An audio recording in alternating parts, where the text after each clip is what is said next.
Hello viewers, welcome back to my channel Prastuti education. এর আগের ভিডিওতে ফান্ডামেন্টাল রাইটসের আর্টিকেল 12 টু আর্টিকেল 18 কভার করা হয়েছে। এবার বাকি আর্টিকেলগুলো বুঝবো। আমার এই চ্যানেল প্রস্তুতিতে প্রতিটি টপিক খুব ডিটেলে কভার করা হয়, যাতে তোমাদের কনসেপ্ট বুঝতে এবং মনে রাখতে অনেক সুবিধা হয়। তো চলো লেট না করে শুরু করি আজকের topic article 19, right two freedom. দীর্ঘদিন পরাধীনতা থাকার পর ভারতবাসীর কাছে এই রাইটটা ছিল একটা পরম পাওয়ার মতো। এর আগে আমাদের কখনো কেউ ফান্ডামেন্টাল রাইটস বলে কোনো রাইটস দেননি ভারতীয় নাগরিকদের। তো আর্টিকেল 19 এখানে 6টা রাইটস আছে এবং প্রতিটা রাইট সিটিজেনদের জন্য। It is a guaranteed right.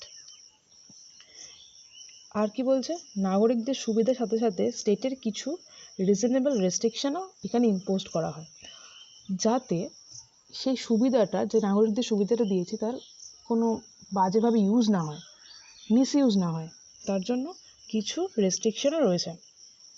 তো প্রতিটা রাইটস পড়ার সময় আমরা রেস্ট্রিকশনগুলোও পড়বো, যাতে আলোচনা করবো, যাতে সুবিধে হয় দুটো পাশাপাশি বুঝতে। যেমন প্রথমে রয়েছে right two freedom of speech and expression. প্রতিটি সিটিজেন তাদের মতামত এবং তাদের ভিউ, বিশ্বাস, কনভিকশন স্বচ্ছন্দে এক্সপ্রেস করতে পারে।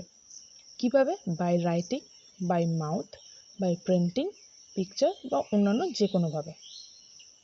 তবে কিছু রেস্ট্রিকশন আছে। এমন কিছু বলা চলবে না যাতে ভারতের সভারেনিটি, ইন্টিগ্রিটি, পাবলিক মরালিটি কোনোভাবে লঙ্ঘন হয়। এখানে একটা কথা বলে রাখা দরকার, ফ্রিডম অফ প্রেস বলে আমাদের সংবিধানে কিছু নেই, স্পষ্টভাবে বলা নেই, ইমপ্লিসিট আছে। কিভাবে ইমপ্লিসিট আছে? রাইটিং, প্রিন্টিং এই স্বাধীনতা দেওয়া আছে, যা ফ্রিডম অফ প্রেসকেই ডিনোট করে। বুঝতে পারলে? Next, freedom of assembly. আমরা অনেক সময় বিভিন্ন সমাজসমিতি হতে দেখি, সেখানে মানুষেরা জমায়েতও দেখতে পাই। এই জমায়েত আমরা করতেই পারি, আমাদের কনস্টিটিউশন সেই রাইট আমাদের দিয়েছে। কিন্তু কিছু কিছু রেস্ট্রিকশন আছে, যেমন কি মনে রাখতে হবে, উইদাউট আর্মস, পিসফুলি অ্যাসেম্বলি, নন ভায়োলেন্ট। কোনো প্রাইভেট প্রপার্টিতে এই অ্যাসেম্বলিটা হওয়া চলবে না, সবসময় পাবলিক প্রপার্টিতে হতে হবে। আমরা দেখেই থাকি যে বিভিন্ন সমাজসমিতি কারোর বাড়ির ছাদে গিয়ে দুম করে কখনো কেউ করে না, উইদাউট তাদের বাড়ির পারমিশনে।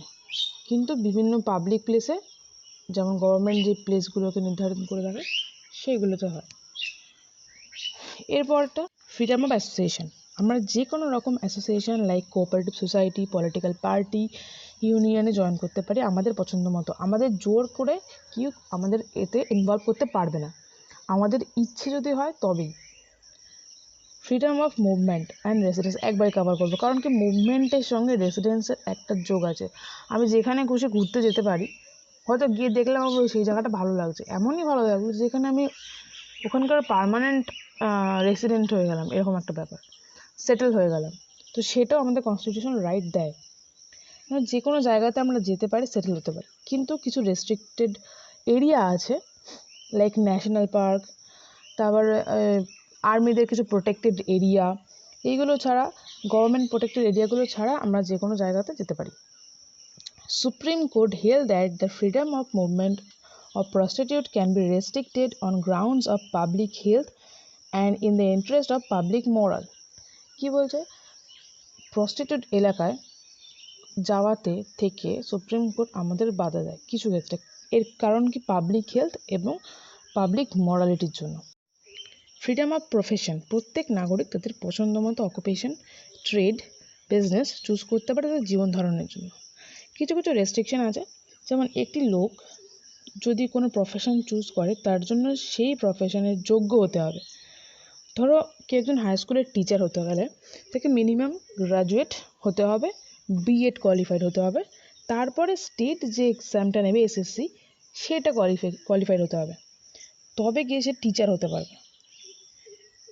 আমি দুম করে আজকে সকালবেলা ঘুম থেকে উঠে ভাবলাম আমি টিচার হব, স্কুলে চলে গেলাম দুম করে পড়াতে, সেটা করলে হবে না। আমাকে মিনিমাম কোয়ালিফিকেশানগুলো যেগুলো স্টেট নির্ধারণ করেছে সেইগুলো থাকতে হবে। পরে আছে আরও আছে, যেমন তুমি কোনো রকম immoral or dangerous profession choose করতে পারো না। যেমন আমি বম বানাতে পারি না দুম করে, ইলিগাল ড্রাগস আনতে পারি না,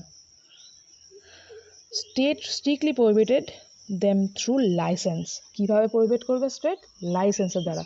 আমরা জানি আমাদের সমস্ত ব্যবসা বাণিজ্য শুরু করার আগে একটা লাইসেন্স নিতে হয়, সেটাকে ট্রেড লাইসেন্স বলে। তো সেই লাইসেন্সের মাধ্যমে সরকার আমাদের Article 20. Protection in respect of conviction for offence. It is deals with conviction, মানে যারা অ্যাকিউজড তাদের প্রোটেক্ট করার জন্য আর্টিকেল 20। যারা অন্যায় করেছে, যারা অ্যাকিউজ, তাদের তো সাজা হবেই, কিন্তু দেখতে হবে যে দোষের তুলনায় যাতে তাদের পানিশমেন্ট বেশি না হয়ে যায় সেটা এনশিওর করবে আর্টিকেল 20। আচ্ছা, কীভাবে করবে? 3টে মেথডে: নো এক্স পোস্ট ফ্যাক্টো ল, নো ডাবল জিওপার্ডি, নো সেলফ ইনক্রিমিনেশন। প্রথমে নো এক্স পোস্ট ফ্যাক্টো লটা দেখব। ধরো 1995-এ কেউ একটা কোনো ক্রাইম করলো, তখন তার সাজাটা লিগাল ছিল না, পার্লামেন্ট তখন সেই ক্রাইমের বিরুদ্ধে কোনো ল তৈরি করেনি, কিন্তু সেটা ক্রাইম ছিল, ঠিক আছে, বা সেভাবে না দেখলো। তো সেইটা 2000-এ এসে পার্লামেন্ট সেই লটা তৈরি করলো যে এটা একটা মানে পানিশেবল ক্রাইম। কিন্তু সেই 1995-এ যে লোকটা ক্রাইমটা করেছিল তখন ওই 2000-এর বেসিসে সেটা ধরা হবে না। 2000-এর পর থেকে যদি কেউ সেই দোষটা করে তখন তাকে সাজা দেওয়া হবে। এটা হলো নো এক্স পোস্ট ফ্যাক্টো ল। এবার নো ডাবল জিওপার্ডি। কোনো মানুষকে একই দোষের জন্য একাধিক সাজা দেওয়া চলবে না।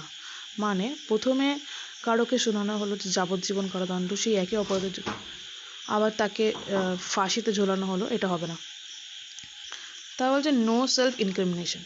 কোনো পার্সনকে ধরো আমি গিয়ে বললাম যে আমি দোষী, আমাকে শাস্তি দিন, তাহলেও হবে না। বা আমি যদি বলি যে না আমি দোষ করিনি, তাহলেও হবে না। কি হবে? পুরোটা জাজ করা হবে, পুরোটা দেখা হবে লিগালি যে সে কোনো দোষ করেছে কি না, তার বেসিসেই তার সাজাটা হবে। বুঝা গেল?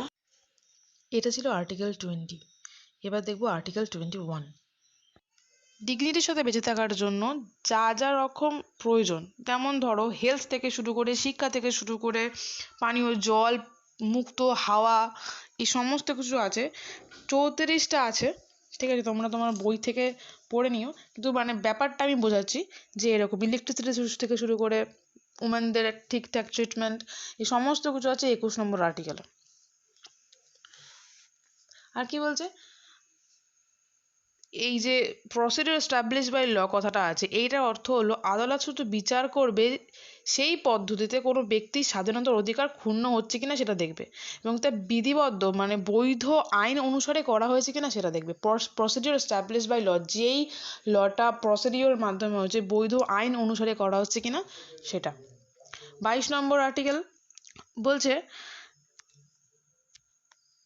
Protection against arrest and detention in certain cases. মানে কি? গ্রেপ্তার এবং আটক সম্পর্কিত 22 নম্বর ধারাটা। কাউকে যত সম্ভব শীঘ্র কারণ না দেখিয়ে গ্রেপ্তার বা আটক করা যাবে না, এবং আটক ব্যক্তির আত্মপক্ষ সমর্থন এবং নিজ পছন্দ অনুযায়ী আইনজীবীর পরামর্শ গ্রহণ করার অধিকার থাকবে। বোঝা গেল? এইগুলো হয়ে গেল আমাদের right two freedom. Right against exploitation, article 23 to 24। 23টা ফার্স্টে দেখি। Prohibition of traffic in human beings and forced labour. দেখো এখানে কতগুলো ওয়ার্ড আমাদের নতুন, সেগুলো একটু জানতে হবে। ট্রাফিক ইন হিউম্যান বিংস বলতে কি বোঝানো হয়েছে? এই ওয়ার্ডটার মানে বুঝি যে selling and buying of men and women children like goods, মানুষকে পণ্য হিসেবে কেনা বেচা করা, মেয়েদের এবং বাচ্চাদের প্রস্টিটিউশনের জন্য কেনা বেচা করা।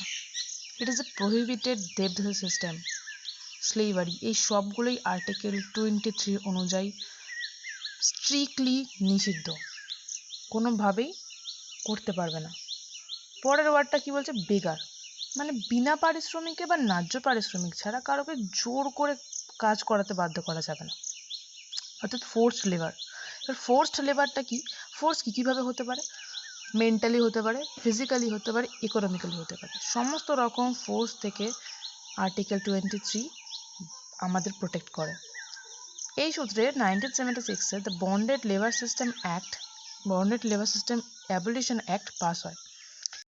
আচ্ছা, এখানে একটা জিনিস লক্ষ্য করার মতো, এই আর্টিকেলে সেটা হলো article 23, state as well as private individual সকলের জন্য প্রযোজ্য। এর প্রোটেকশন সিটিজেন এবং নন সিটিজেন দুজনেই পাবে। তো সমস্ত রকম এক্সপ্লয়টেশন থেকে, মানুষকে সমস্ত রকম এক্সপ্লয়টেশন থেকে আর্টিকেল 23 রক্ষা করে। Article 24, Prohibition of Employment of Children in Factories etc. এখানে চিলড্রেন বলতে কাদের বোঝানো হয়েছে? যাদের এজ 14 থেকে কম, মানে 6 থেকে 14 বছরের মধ্যে বাচ্চাদের চিলড্রেন বলা হয়েছে। আর এখানে ইটিসি, ইটিসি ডিনোট করে as any factory, mine, construction site, railway and other hazardous activities. যে কোনো রকম অস্বাস্থ্যকর পরিবেশ যা একটি বাচ্চার শারীরিক ও মানসিক বিকাশে বাধা দেয়, সেই সমস্ত জায়গাতে তাদের লেবার হিসেবে রাখা চলবে না। কিন্তু কোনো হার্মলেস ইনোসেন্ট অ্যাক্টিভিটিস তারা কাজ করতে পারে, যেমন বিভিন্ন টিভি শোজ আমরা দেখতে পাই বাচ্চারা কাজ করছে। এই প্রসঙ্গে সবথেকে ইম্পর্ট্যান্ট অ্যাক্ট হলো the child labour prohibition and regulation act 1986। 2006 Manmohan Singh গভর্নমেন্টে বিভিন্ন ডোমেস্টিক লেবার, যেমন কোনো বাড়িতে, হোটেলে, ধাবা, শপস, টি শপস, মানে যেখানে কমনলি আমরা বাচ্চাদের কাজ করতে দেখি, সে সমস্ত কাজ ব্যান করা হয় এবং প্রয়োজনে সরকার লিগ্যাল স্টেপ নিতেও পারে বলে ঘোষণা করা হয়। চলো দেখে নিই 25 নম্বর আর্টিকেল। 25 নম্বর ধারায় বলছে, ধর্মীয় স্বাধীনতার অধিকার অনুসারে সব ব্যক্তিরই বিবেক স্বাধীনতা এবং ধর্মীয় বিশ্বাস, ধর্মানুষ্ঠান, ধর্মপ্রচার ইত্যাদি স্বাধীনতা থাকবে, মানে কনসায়েন্স। তো কি বলছে, ভারতের নাগরিক এবং ভারতে বসবাসকারী বিদেশিরা এই সংবিধান প্রদত্ত অধিকারের সুযোগ কিন্তু লাভ করবে। ঠিক আছে, এটা হলো 25 নম্বর ধারা। এবার 26 নম্বর, প্রত্যেক ধর্ম সম্প্রদায় একটা চ্যারিটেবল ট্রাস্ট তারা করতে পারবে। চ্যারিটেবল ট্রাস্ট আমরা অনেক ক্ষেত্রে দেখি, চ্যারিটেবল ট্রাস্ট থাকে এবং সেখান থেকে ভালো ভালো কিছু সমাজসেবামূলক কাজও হয়। ঠিক আছে, নিজ নিজ কর্ম বিষয়ক কার্যাবলীর ব্যবস্থা করতে পারবে। স্থাবর এবং অস্থাবর সম্পত্তির অর্জন করারও মালিকানা তাদের সেই রাইটটা রয়েছে এবং আইন অনুসারে ওই সম্পত্তি পরিচালনা করার অধিকার ভোগ করবে তারাই, এটা আইনে আছে। এই অধিকারগুলি অবাধ এবং নিরঙ্কুশ নয়, রাষ্ট্র দ্বারা পরিচালিত, এইটা মাথায় রাখতে হবে। 27 নম্বর ধারায় কি বলছে, কোনো বিশেষ ধর্ম বা ধর্ম সম্প্রদায়ের অথবা সংরক্ষণের জন্য কোনো ব্যক্তিকে কোনো প্রকার কর প্রদানে বাধ্য করা যাবে না, কোনো রকম জোর কাটানো যাবে না কারোর প্রতি। কর মানে হয় না যে জোর করে চাঁদা, সেটাও একটা ইলিগাল কিন্তু, কারণ কোনো কিছু জোর করা যাবে না কোনো কিছুতে ধর্মের জন্য। বিভিন্ন ধর্ম সম্প্রদায় জোর করে দেয়, নিজেদের মত অন্য কারোর ওপর না চাপিয়ে দেয়, সেটা 27 নম্বর ধারার মধ্যে রয়েছে। সেজন্য সংবিধানের ওপর এই দায়িত্বটা পড়ে, মানে সংবিধান সেই অনুযায়ী ব্যবস্থা গ্রহণ করেছে যাতে কোনো মানুষের ওপর জোর খাটিয়ে তাদের ওপর বিশ্বাস তাদের চাপিয়ে দেওয়াটা। 28 নম্বর ধারায় কি বলছে, ভারতীয় সংবিধানের 28 নম্বর ধারা অনুযায়ী যেটা বলা হয়েছে সেটা হচ্ছে যে সম্পূর্ণভাবে সরকারি অর্থে দ্বারা পরিচালিত কোনো শিক্ষা প্রতিষ্ঠানে ধর্ম শিক্ষা দেওয়া যাবে না। আর ধর্ম শিক্ষায় যোগদান ব্যক্তির নাবালক বা নাবালিকা হলে তাদের অভিভাবকের কাছ থেকে সম্মতি নিতে হবে। Culture and educational rights 29-30। প্রথমে 29, protection of interest of Minorities Act 29. Article 29 বলছে, in a section of citizen residing in any part of India, তারা তাদের ল্যাঙ্গুয়েজ, স্ক্রিপ্ট, কালচার কনজার্ভ করতে পারবে। স্টেট কোনোভাবে তাদের ডিপ্রাইভ করতে পারবে না, বরং স্টেটের কর্তব্য হলো এই কালচারগুলোকে কনজার্ভ করা বা রক্ষা করা। এখানে একটা জিনিসের উপর ফোকাস করতে হবে, সেখানে বলছে এনি সেকশন অফ সিটিজেন, শুধুমাত্র মাইনরিটি নয়। সুপ্রিম কোর্ট বলছে এই article 29 not necessarily restricted to the minorities only. Any section of citizen মেজরিটিও হতে পারে, এমন নয় যে মেজরিটি যারা তাদের কালচার তারা রক্ষা করার দায়িত্ব স্টেটের নেই, কিন্তু কমনলি এটা অ্যাজুম করা হয় মাইনরিটি। ঠিক আছে, এবার এখানে মাইনরিটি বলতে দুরকম মাইনরিটির কথা বলা হয়েছে, একটা রিলিজিয়াস মাইনরিটি আর লিঙ্গুইস্টিক মাইনরিটি। এবার প্রশ্ন, মাইনরিটি কারা? 2007 সালে TMA Pai foundation versus state of Karnataka কেসে রায় দেয় যে minority have to consider state wise, অর্থাৎ যে স্টেটে জাতির লোক সংখ্যা কম তারা সেই স্টেটের মাইনরিটি। যেমন হিন্দুও মাইনরিটি আছে, মুসলিমও মাইনরিটি আছে। হিন্দু মাইনরিটি কোথায় আছে? লাদাখ, মিজোরাম, নাগাল্যান্ডে হিন্দু মাইনরিটি আছে। তো এই আর্টিকেলের মূল যেটা কথা হলো সেটা হচ্ছে any section of citizen can conserve their culture, script, language. Article 30. Right to minorities to establish and administer educational institution. Article 29 যেমন যে কোনো সেকশন অফ সিটিজেনদের জন্য, কিন্তু এই আর্টিকেলটা স্পেশালি মাইনরিটিদের জন্য। আর্টিকেল 30 কি বলছে? প্রতিটি মাইনরিটি তাদের নিজেদের এডুকেশনাল ইনস্টিটিউশন তৈরি করতে পারবে তাদের চয়েস অনুযায়ী। স্টেট কোনোভাবে এই ইনস্টিটিউশনগুলোকে ডিসক্রিমিনেট করতে পারবে না। মাইনরিটিরা তাদের নিজেদের ভাষাতে নিজেদের কমিউনিটির লোকদের বা বাচ্চাদের শিক্ষাদান করতে পারবে। পরের আর্টিকেল 31, যেটা অ্যাবলিশ করা হয় 44th অ্যামেন্ডমেন্টের মাধ্যমে এবং চলে যায় এটা 300A-তে। সেখানে কি ছিল? Right to property. এবার দেখব most important article 32। It is called constitutional remedies. মানে এটা এমন একটা রাইট যা না থাকলে বাকি ফান্ডামেন্টাল রাইটসগুলো মিনিংলেস, ওর্থলেস। ঠিক আছে, মানে আর্টিকেল 32 এমন একটা মানে ফান্ডামেন্টাল রাইটস যে নিজে ফান্ডামেন্টাল রাইটস হয়ে বাকি ফান্ডামেন্টাল রাইটসগুলোকে প্রোটেক্ট করে, এবং সেই জন্যই একে heart and soul of the constitution বলা হয়। আমাদের ফান্ডামেন্টাল রাইটস গ্যারান্টি সেটা মানে সাক্ষ্য দেয় হচ্ছে এই আর্টিকেল 32। যে গ্যারান্টি কিভাবে গ্যারান্টি? আমাদের এই যে এতগুলো ফান্ডামেন্টাল রাইটস পড়লাম, সেটা যদি কোনোভাবে লঙ্ঘিত হয় তাহলে আমরা সরাসরি সুপ্রিম কোর্টের কাছে যেতে পারি। কিসের থ্রুতে? আর্টিকেল 32-এর থ্রুতে। তখন সুপ্রিম কোর্ট আর্টিকেল 32 অনুযায়ী কতগুলো রিট পিটিশন জারি করবে। আর এই রাইটটাই আছে হাইকোর্টের কাছে 226 আর্টিকেলের দ্বারা। ফান্ডামেন্টাল রাইটস এখানেই শেষ। যদি ভিডিওটি তোমাদের ভালো লেগে থাকে তবে অবশ্যই লাইক, কমেন্ট এবং শেয়ার করো বন্ধুদের সাথে, আর চ্যানেলটি অবশ্যই সাবস্ক্রাইব করো। এর পরের ভিডিওতে আমরা টিপিএসপি সম্পর্কে আলোচনা করব। Till then, tata, bye bye, thank you.